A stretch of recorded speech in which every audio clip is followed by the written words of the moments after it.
नमस्कार, खबर उत्तराखंड में आप सभी का स्वागत है। मैं हूं आपके साथ गरिमा वाजपेयी। खबरों में आगे बढ़ेंगे इससे पहले एक नजर आज की सुर्खियों पर डालते हैं। पुष्कर सिंह धामी ने बेटे संग जमकर खेला क्रिकेट। पिता की बॉलिंग पर बेटे ने लगाए चौके छक्के। सोशल मीडिया पर वीडियो वायरल। केदारनाथ धाम में गैर हिंदुओं के प्रवेश पर लग सकती है रोक। विधायक आशा नौटियाल ने उठाई मांग और गैर हिंदू प्रवेश पर प्रतिबंध पर मुद्दा गर्म। चारधाम यात्रा के लिए परिवहन निगम की तैयारी। यात्रा रूट पर अस्थायी स्टॉपेज बनाए जाएंगे। कोर कॉलेज से नारसन बॉर्डर तक अस्थायी स्टॉपेज आवेदन। देश के पहले सीडीएस जनरल बिपिन रावत की जयंती। भाजपा नेता राजेंद्र अंतवाल ने किया नमन। उन्हें वीरता और मत किया सलाम। विकासनगर कोतवाली राजेश शाह एसएसपी कार्यालय के घर अटैच बादाम वाला रेस्टोरेंट अग्निकांड मामले में लापरवाही पर एक्शन। देवभूमि के पहाड़ी और मैदानी इलाकों में फिर बदला मौसम। मुखवा हरसुल दराली में हल्की बारिश बर्फबारी। उत्तरकाशी के निचले इलाकों में हुई बारिश।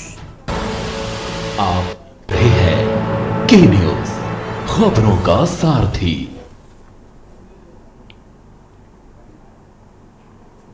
केदारनाथ धाम में गैर हिंदुओं पर प्रतिबंध लगाने की तैयारी चल रही है। जानकारी स्थानीय विधायक आशा नौटियाल ने दी है। उनका कहना है कि कुछ गैर हिंदू तत्वों द्वारा केदारनाथ धाम की धार्मिक गरिमा को भंग करने के उद्देश्य से मांस मछली और शराब परोसे जाने की घटनाएं सामने आई, जिसके चलते उनके खिलाफ कड़ी कार्रवाई की जाएगी। आशा नौटियाल ने कहा ऐसे लोगों को चिन्हित किया जाएगा, उन्हें वहां आने से रोका जाएगा। उन्होंने ये भी कहा कि हाल ही में प्रभारी मंत्री सौरभ बहुगुणा ने भी केदारनाथ में एक बैठक आयोजित की थी, जिसमें प्रस्ताव पर चर्चा की गई थी।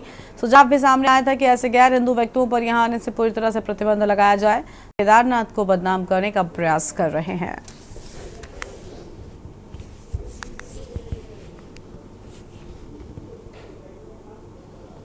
हमारे माननीय प्रभारी मंत्री आदरणीय सौरभ बहुगुणा जी ने भी वहाँ पर पूरे प्रशासन के साथ, स्थानीय जनता के साथ और जो वहाँ पर व्यवसायी हैं, होटल व्यवसायी, घोड़े खच्चर वाले और तमाम जितने भी टेंट और दुकान लगाने वाले, फड़ लगाने वाले जितने भी लोग थे, सब उस मीटिंग में आए हुए थे। और उसके साथ उन्होंने मीटिंग करी। उन लोगों के महत्वपूर्ण सुझाव लेने भी वो मीटिंग थी और व्यवसायों के संबंध में भी मीटिंग थी।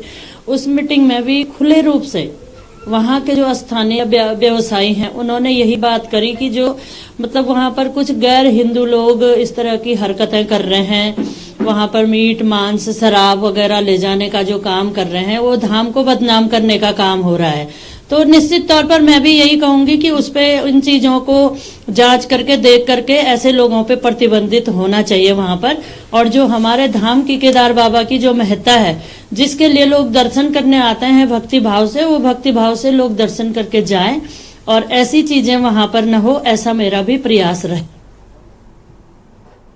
उत्तराखंड के मुख्यमंत्री पुष्कर सिंह धामी ने बेटे के साथ क्रिकेट खेला। उन्होंने सोशल मीडिया पर तस्वीरें और वीडियो साझा की, जिसमें सीएम बेटे संग क्रिकेट खेलते दिखाई दे रहे हैं। उन्होंने सोशल मीडिया पर लिखा, व्यस्त दिनचर्या के बीच आज बेटे के साथ क्रिकेट खेला।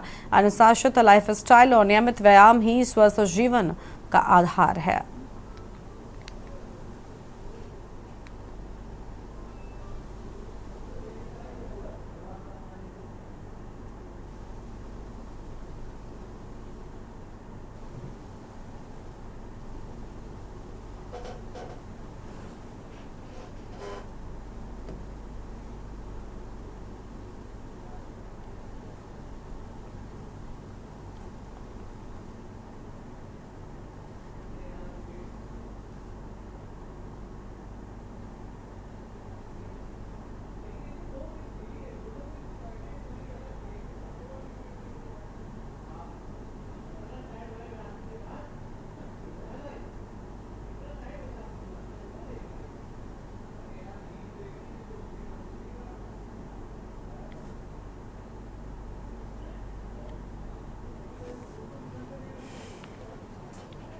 श्रीनगर में फूलदेई सामाजिक एवं सांस्कृतिक कला मंच की पहल पर लोक पर्व फूलदेई को भव्य रूप से मनाया गया। इस मौके पर शिक्षा मंत्री डॉक्टर धन सिंह रावत ने वर्चुअल माध्यम से कार्यक्रम में जुड़कर आयोजकों की सराहना की और प्रतिभागी छात्रों को प्रोत्साहित भी किया है।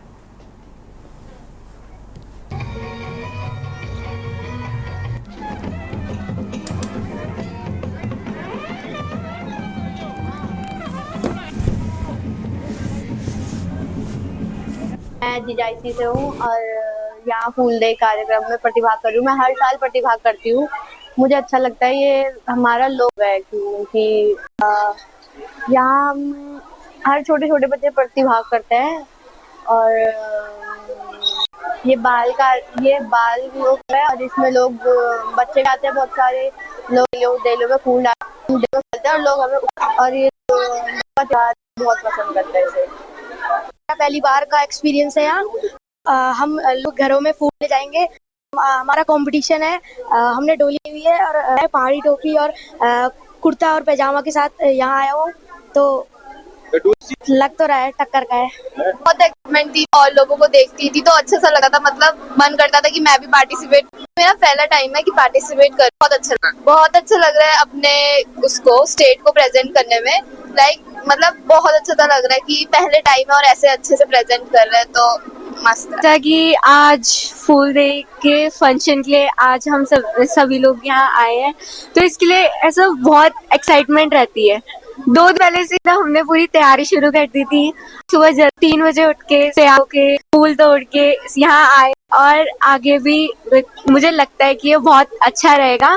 फूल डे के अवसर पर समस्त प्रदेशवासियों को बहुत बहुत शुभकामनाएं। ये एक ऐसा प्रयास हो गया है, छोटा बच्चा, हम अपने पारिस्थितिकी तंत्र, अपने वनस्पति से हम रूबरू इसी त्योहार के माध्यम से इस समय भी नवीन पुष्प उगते हैं। बच्चा उनको जाता है, बारे में सवाल करता है, निश्चित ही ये बच्चा अपने पर्यावरण से जोड़ता है। इस शुभ अवसर पर मैं आप सभी को हार्दिक बधाई देता हूँ।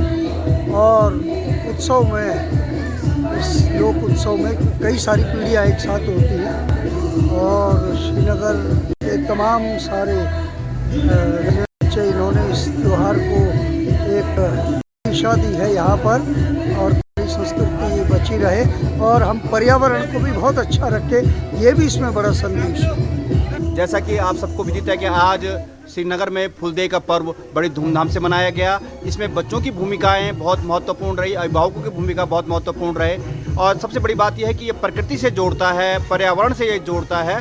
और इस छोटी सी आयु वर्ग में, जैसे आज यहाँ पर स्वाणी प्रतियोगिता हुई है, तो बच्चों को प्रकृति से किस ढंग से जोड़ा जाए, ग्लोबल वार्मिंग की बात हमारे वैज्ञानिक चिंता व्यक्त कर रहे हैं, उनको कैसे आने वाले परिवेश से जोड़ा जाए, ये सारी चीज़ें इस फूल डे पर्व में होती है। बच्चों का ये पर्व है, बच्चों के लिए समर्पित है, और निश्चित तौर पर आज दिव्यता के साथ ये पर्व मनाया गया। मैं श्री क्षेत्र श्रीनगर की तमाम जनता का आभार प्रकट करता हूं, धन्यवाद ज्ञापित करता हूं, उन तमाम लोगों का धन्यवाद ज्ञापित करता हूं जिन्होंने ये सहयोग प्रदान किया।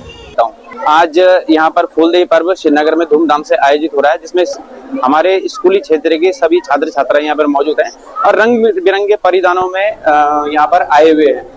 फूल डे त्योहार एकमात्र विश्व में ऐसा पर्व है जो कि बच्चों पर पूर्णतः आधारित है और फूल से रिलेटेड है।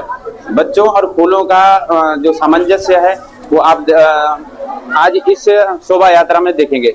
और आज हमारी समिति के द्वारा यहाँ पर छोलिया टीम को भी बुलाया गया है, और गढ़वाल की संस्कृति, कुमाऊं की संस्कृति आज गढ़वाल में अपना रंग बिखेरेगी, और बहुत ही अच्छा लोगों में उत्साह है।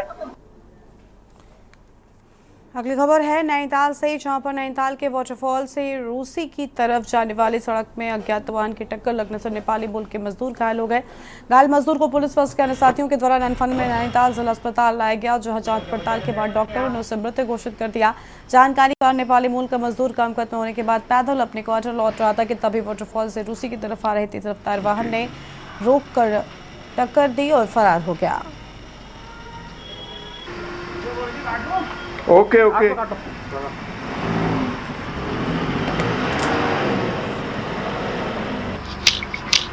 ऐसे रहना।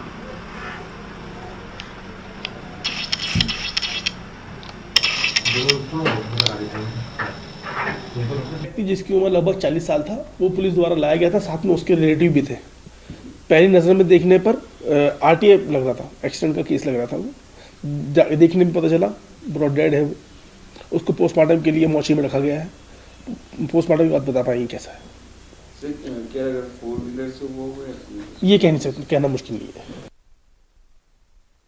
विकासनगर में आज मनरूप चैरिटी रिसर्च सेंटर के द्वारा 5वें रक्तदान शिविर का आयोजन किया गया। देवभूमि ब्लड सेंटर सहयोग से लगे इस रक्तदान शिविर में संस्था से जुड़े युवाओं और क्षेत्रीय युवाओं के साथ ही आसपास के क्षेत्रों से आए युवाओं ने बढ़ चढ़ कर रक्तदान किया। मनरूप चैरिटी रिसर्च सेंटर इससे पूर्व भी अन्य सामाजिक गतिविधियों के साथ ही रक्तदान शिविरों का आयोजन कर चुका है।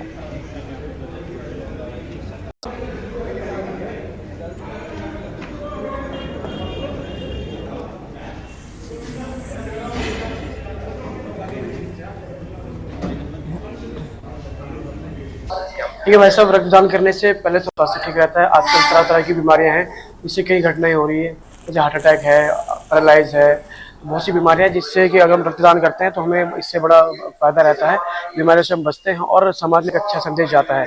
समाज में जो जरूरतमंद लोग हैं, गरीब लोग हैं, बुजुर्ग लोग हैं, महिलाएं हैं, बच्चे हैं, तो अगर हम रक्तदान करते हैं तो उन सभी का इससे भला होता है। कहीं ना कहीं एक सामाजिक कार्य ये हो रहा है।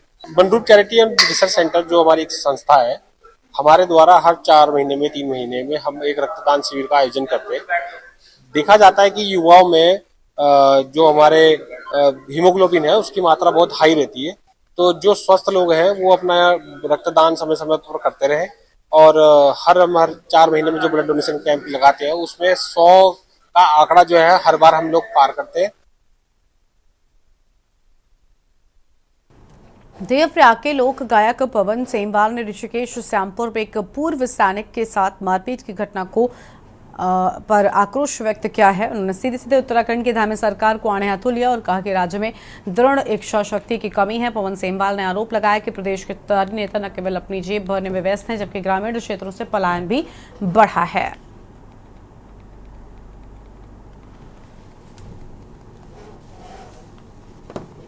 आपने अभी देखा होगा, मैं तो गढ़वाल में बोलूँ, अभी आपन देखे बोलूँ कि हम लोग जो हमारे जो छन सैनिक जो हमारे शक्तिबंदी जो छे उनकी अभी पत्नी जो छन उर्वाणा छन और कन भैर का लोगों जो हमारा सैनिक की दगड़ जो छे कन बुरा हाल उनका करें।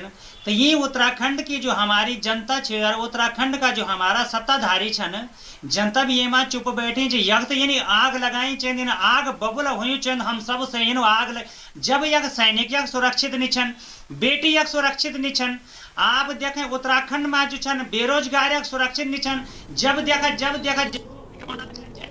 मरना छन, बेटी यक सुरक्षित नहीं, सैनिक हमारा सुरक्षित नहीं।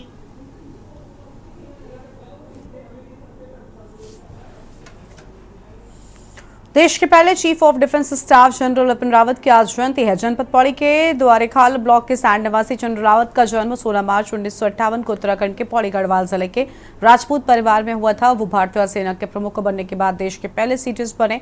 दिसंबर 2021 में एक हेलीकॉप्टर दुर्घटना में जनरल बिपिन रावत और उनकी पत्नी की दुखद मौत हो गई थी।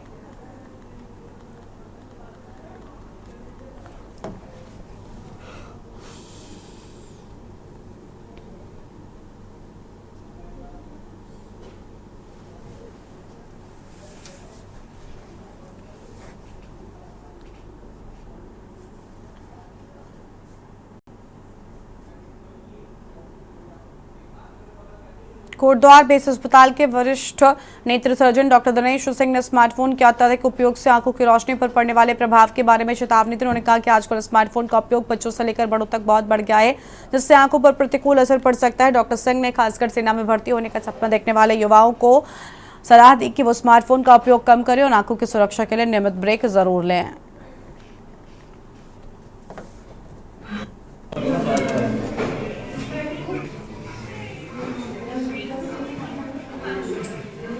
लालीपन आए, लगे कि कोई इन्फेक्शन हो रखी है, खासकर बच्चों में, इंतजार न करें। बहुत से मरीजों को आजकल मैंने देखा है कि आंख को रगड़ के काले पुतली पे दाग बना लेते हैं। एक बार काले पुतली पे दाग बन जाने के बाद वो दाग हमेशा के लिए रह जाता है, वो आगे कभी ठीक नहीं हो सकता है। और हमारे इस क्षेत्र के ज़्यादातर बड़े होके लोग नौकरी के तलाश में मिलिट्री में भी जाते हैं, पुलिस में भी जाते हैं, अलग अलग में जाते रहते वाले किसी भी केस को किसी भी नौकरी में अलाउड होती नहीं है जो मिलिट्री या पुलिस से रिलेटेड हो। हरिद्वार के बुगावाला क्षेत्र से दिल दहला देने वाली घटना सामने आई है कि व्यक्ति ने शराब के नशे में अपनी पत्नी की बड़ी बेरहमी से पिटाई कर दी, जिससे उसकी मौत हो गई। मृतका की पहचान 30 वर्षीय महिला के रूप में हुई है, जो उत्तर प्रदेश के सहारनपुर जिले की रहने वाली थी। घटना के बाद ससुराल पक्ष के लोगों ने आरोपी पति के खिलाफ दहेज हत्या का आरोप लगाते हुए तहरीर दी है।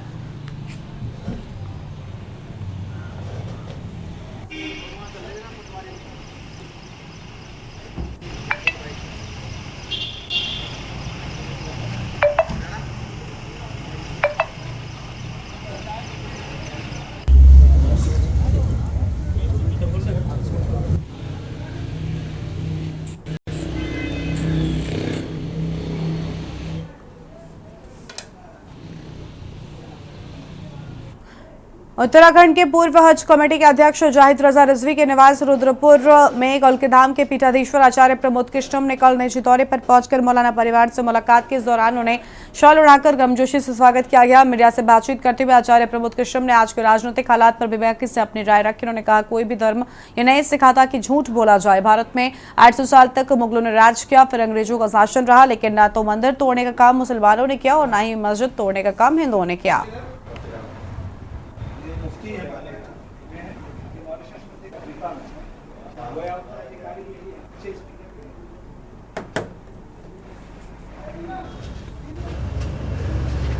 देखिए, एक तो कोई भी धर्म ये नहीं सिखाता है कि झूठ बोला जाए, और झूठ की बुनियाद पे कोई भी अकीदे की आस्था की इमारत खड़ी नहीं होती है। इतिहास बुरा हो या भला, मीठा हो या कड़वा, अच्छा हो या गंदा, वो बदला नहीं जा सकता। बाबर के पीरियड में, तैमूर लंग के पीरियड में मंदिरों को तोड़ा गया। इस सच्चाई से हमें आंखें नहीं चुरानी चाहिए, लेकिन हमें अतीत में जो हुआ है, जो गलत काम हुए हैं, उन गुनाहों की गठरी को सिर पे नहीं ढोना चाहिए। उत्तरकाशी में कल रात्रि से ही मौसम ने एक बार फिर से करवट बदली है। जहां एक और निचले इलाकों में गर्मी का आगाज होने लगा है, तो वहीं फिर से मौसम आपको बता दें कि रात्रि से निचले इलाकों में जमकर बारिश हुई। ऊंचाई वाले क्षेत्रों की बात करें तो शीतकालीन प्रवास मुखवा हर्षद धराली में हल्की बर्फबारी देखने को मिली है।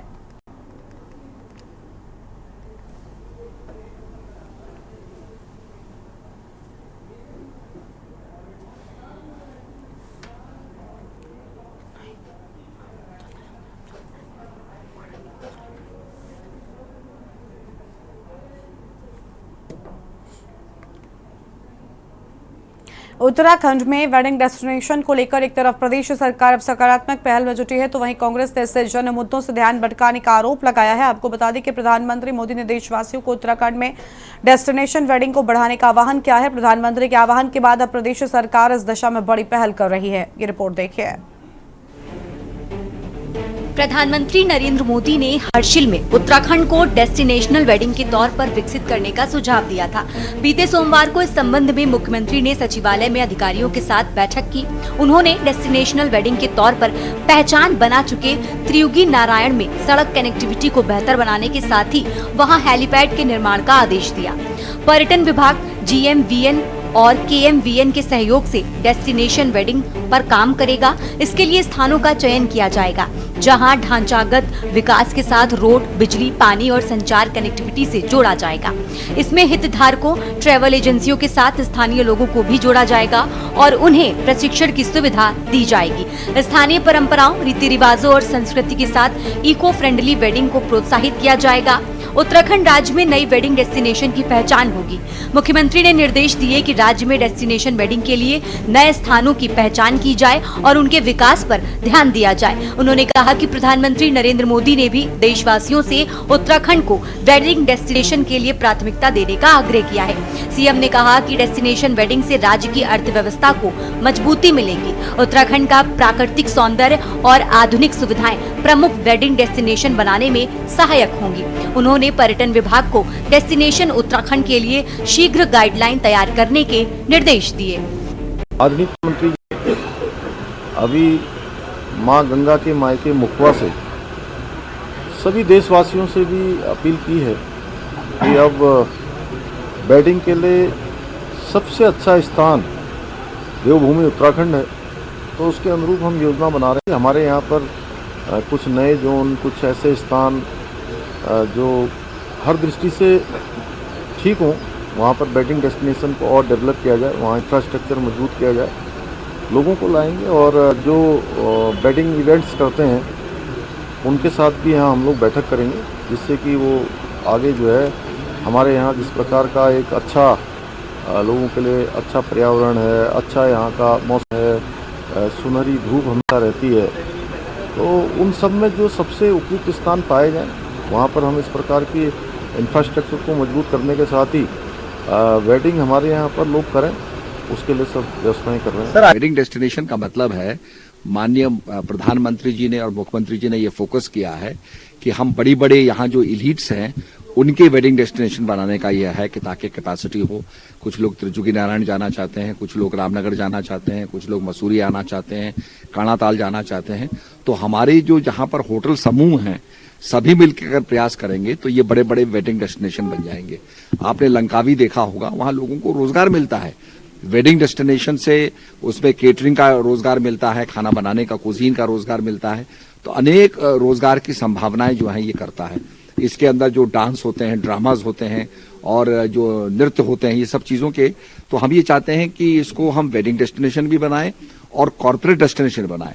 कॉर्पोरेट भी बहुत इंपॉर्टेंट है क्योंकि वेडिंग डेस्टिनेशन जो है उसकी तो आपको पता है कुछ एक लिमिटेड अवधि होती है। कॉर्पोरेट डेस्टिनेशन से गोवा कितना प्रसिद्ध हो गया, तो हम चाहते हैं कि वेडिंग डेस्टिनेशन बने, कॉर्पोरेट डेस्टिनेशन बने। उत्तराखंड में घर घर में बेरोजगारों की आज फौज खड़ी हुई है। युवा सड़कों पर उतर करके आंदोलन कर रहे हैं, लेकिन सरकार उनसे डायलॉग नहीं करना चाहती, उनकी समस्या का समाधान नहीं करना चाहती है। पलायन लगातार बढ़ रहा है, उद्योग पहाड़ चढ़ नहीं रहे हैं, कानून व्यवस्था राज्य में कहीं नजर नहीं आ रही है और विकास चरमरा गया है। भाजपा केवल बयानबाजी करती है। वेडिंग डेस्टिनेशन की बात भी मैं नई बयानबाजी और नई जुमलेबाजी के तौर पे देखता हूं। अगर आपको करना ही होता तो पिछले 8 सालों से आपकी प्रचंड बहुमत की सरकार है, आज तक आपको काम करने से किसने रोका है? अब कहीं धरातल पे कुछ नजर नहीं आ रहा है तो नई नई बातें करके आप जन मुद्दों से जनता का ध्यान भटकाना चाहते हैं। आपने पहले 2 इन्वेस्टर इस राज्य में किए। एक बार आपने 1.5 लाख करोड़ रुपए के निवेश का सब्जबाग दिखाया, दूसरी बार 3.5 लाख करोड़ के निवेश का सब्जबाग दिखाया। दोनों इन्वेस्टर मीट पे जनता की गाड़ी कमाई लुटाने का आपने काम किया, लेकिन धरातल पे कुछ नजर नहीं आया। प्रधानमंत्री नरेंद्र मोदी ने भी देशवासियों से उत्तराखंड को डेस्टिनेशन वेडिंग के लिए प्राथमिकता देने का आग्रह किया है। सीएम ने कहा कि डेस्टिनेशन वेडिंग से राज्य की अर्थव्यवस्था को मजबूती मिलेगी। उत्तराखंड का प्राकृतिक सौंदर्य और आधुनिक सुविधाएं इसे एक प्रमुख वेडिंग डेस्टिनेशन बनाने में सहायक होंगी। वहीं विपक्षी पार्टियों का कहना है कि उत्तराखंड में बेरोजगारी और भ्रष्टाचार चरम पर है, कानून व्यवस्था की स्थिति खराब है, शहरों में आए दिन दुर्घटनाएं हो रही हैं। ऐसे में प्रदेश सरकार जनता का ध्यान भटकाने के लिए सरकार इस तरह की बातें कर रही है। देखो, ऑफ कोर्स हम ये चाहते थे कि उत्तराखंड बनने के बाद उत्तराखंड में रोजगार आए। जहाँ तक कि बाहर की भाषा से जो प्रथम इसके जो वाक्य जो दिखते हैं कि इसको वेडिंग डेस्टिनेशन बनाने से रोजगार की कुछ संभावना बढ़ सकती हैं, लेकिन हम इसका पुरजोर विरोध करते हैं। क्यों? ये देवभूमि है, ये देवभूमि, इसको जो है देवस्थल और इसमें जो है देव दर्शन और देव के तय पर उसका पर्यटन जो होगा वो देव दर्शन के लिए होगा, देवालयों के लिए होगा, न कि विवाह स्थलों के डेस्टिनेशन और ये अननेसेसरी हमारे संस्कृति पर आघात करने वाले कार्यक्रमों के लिए होगा। तो इसका हम विरोध करते हैं और निस्संदेह ये बिल्कुल सच है कि बीजेपी अपने जो वर्तमान में जो उनकी कुनीतियाँ और विचार हैं, उन विचारों को दबाने के लिए वो एक नया हथकंडा, एक जो है क्या बोलते हैं उसको, एक जनता के बीच में एक स्पुगा जो फेंक देती है कि भैया अब लोग घूमते रहें उसी पर चर्चा चल रही है और हमारे लिए विकास के नाम पर कुछ नहीं पूछेंगे। तो ये एक बहुत बड़ी विडंबना है। बीजेपी सरकार का लगता है कि फॉल डाउन शुरू होने वाला है और धीरे इसी प्रकार से एक के लिए नहीं, हर एक बात के लिए लोग उनका विरोध कर रहे हैं। तो निस्संदेह सरकार उल्टा काम कर रही है, दे रही है भैया। सरकार रोजगार दे रही है, इनसे रोजगार मिलता है, इन चीज़ों से रोजगार मिलता है। होटल से रोजगार नहीं मिलता क्या? आप बताइए मुझे। तो फिर वेडिंग डेस्टिनेशन बनेगा तो रोजगार मिलेगा। उत्तराखंड का नैसर्गिक सौंदर्य हमेशा से देश दुनिया के लोगों को आकर्षित करता रहा है। अब वेडिंग डेस्टिनेशन के रूप में भी प्रदेश खास पहचान बनाएगा। प्रधानमंत्री के इस आह्वान पर राज्य में सियासत गर्मा गई है। विपक्ष ने इस पर सवाल खड़े किए हैं, जबकि सत्ता पक्ष का मानना है कि प्रधानमंत्री के इस आह्वान से विदेश में जाने वाला पैसा देश में रहेगा, जिससे देश का विकास और राज्य का विकास तेजी से होगा। सरकार ने इसकी शुरुआत कर दी है और प्रधानमंत्री ने इसका प्रचार। अब इंतजार परिणाम का है। Uttarakhand desk report. इस बुलेटिन में इतना ही। आप देखते रहिए न्यूज़ संजय। नमस्कार। आप देख रहे हैं के न्यूज़।